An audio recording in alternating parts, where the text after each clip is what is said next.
Every night, Harold Whitman, a 70-year-old man with thin silver hair combed carefully to the side, tired blue eyes, and a narrow frame slightly bent from decades of hard labor, pushed his janitor's cart into the marble lobby of the Whitman Tower.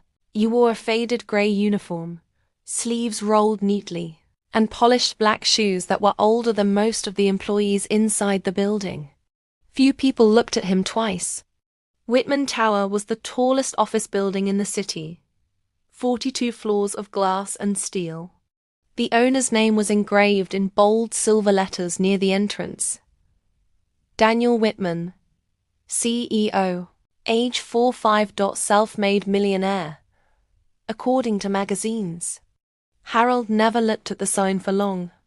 Daniel Whitman was tall, sharply dressed, with thick dark hair brushed back confidently and cold grey eyes that rarely revealed emotion. His tailored suits and expensive watches were symbols of success.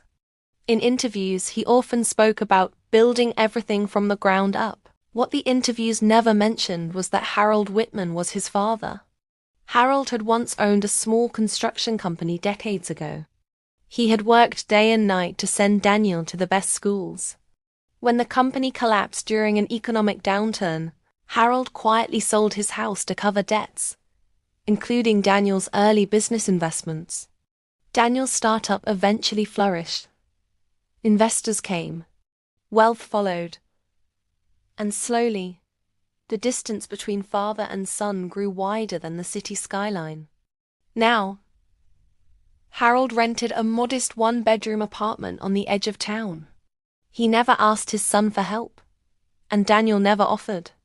Most nights, Harold cleaned the executive floor last. He emptied trash bins, wiped glass desks, and vacuumed carpets inside offices decorated with artwork worth more than his old house. Sometimes he paused outside the large corner office, Daniel's office, staring through the glass walls. One evening, while dusting a shelf inside that very office, Harold noticed something unusual. Daniel's desk drawer had been left slightly open, labeled in bold letters, "Property transfer, confidential."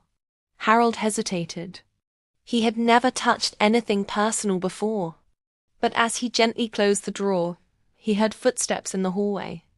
Firm, fast, approaching the office at an hour when no one should have been there. Harold quickly stepped back from the desk, gripping his dustcloth tightly. The footsteps grew louder, confident, not hesitant like a late employee who had forgotten something. The office door opened without a knock. Standing there was Victoria Langford, 38 years old, Daniel's executive assistant. She had sharp features, sleek blonde hair pulled into a tight bun, and piercing green eyes that missed nothing. Dressed in a fitted black blazer and pencil skirt, she carried herself with quiet authority. She stopped the moment she saw Harold inside the office. "You're not usually here this late," Victoria said coolly, her eyes flicking briefly toward the desk drawer before returning to him. Her tone was polite, but guarded. Harold lowered his gaze respectfully. "Just finishing up, ma'am," he replied in a calm, gentle voice. Didn't mean to be in the way, but he noticed how quickly she walked to the desk and pushed the drawer fully shut. Victoria lingered there for a moment, as if debating something. Then she said quietly, "You've worked here a long time, haven't you?" Harold nodded. "Long enough," he answered. The next evening, Harold returned to clean as usual, but something felt different. The executive floor was unusually busy for 10 p.m. Through the glass walls, he saw Daniel sitting at the conference table with two unfamiliar men in dark suits. The men were older, stern-looking, their expressions severe. Papers were spread across the table, property maps, contracts, financial projections. Harold kept his head down, pushing his cart slowly past the conference room, but he caught a single sentence through the partially closed door. "Once the transfer is complete, the demolition can begin immediately," one of the men said firmly. Demolition? Of what? Later that night, while emptying the trash inside Daniel's office, he noticed architectural drawings discarded in the bin. He carefully unfolded one page. His breath caught. The blueprint showed a familiar address, the small apartment complex on Elm Street, the same building where Harold himself lived. And stamped across the top were the words, "Approved for redevelopment." For several long seconds. Elm Street. His apartment. The modest building filled with retirees, widows, and working-class tenants who had lived there for decades. His fingers trembled slightly as he folded the paper back and returned it to the trash, pretending he had seen nothing. The next morning, a formal notice was taped to the entrance of his apartment complex. Property sold. Residents must vacate within 60 days. Neighbors gathered in the hallway whispering in disbelief.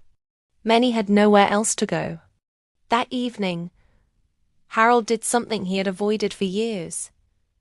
He requested a meeting with his son. Daniel agreed, sounding impatient over the phone. "Make it quick, Dad.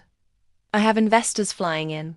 Inside the vast corner office, father and son stood facing each other. Harold in his worn grey janitor's uniform. Daniel in a tailored navy suit, cufflinks glinting beneath the lights. Greater than 42 floors. "Why Elm Street?" Harold asked quietly. Daniel didn't hesitate. Prime location. Outdated structure.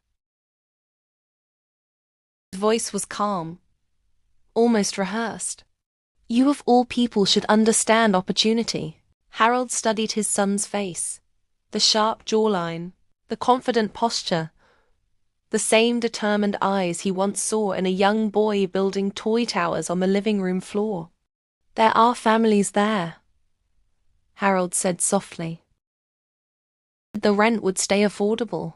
Daniel's expression hardened. "They'll get compensation." "It's not personal." He paused, then added, "And Dad, you shouldn't still be living there anyway. You could have asked me for help." Harold felt something inside him finally shift. Not anger, but clarity. "I didn't want help," he replied steadily. "I wanted to see what kind of man my sacrifices created." The words lingered heavily in the room. 2 weeks later, news broke unexpectedly. A group of investors withdrew from the redevelopment project after an anonymous report exposed that the Elm Street purchase targeted primarily elderly tenants with below-market leases. The story spread quickly, damaging Whitman Tower's public image. Daniel stormed into his office, demanding to know who leaked the documents. That evening, as Harold pushed his janitor's cart through the quiet lobby one final time, Daniel approached him. No suit jacket, no confidence, just a troubled son. "Was it you?" he asked quietly. Harold met his eyes calmly. "Years," he said. "Disappeared just because you build higher."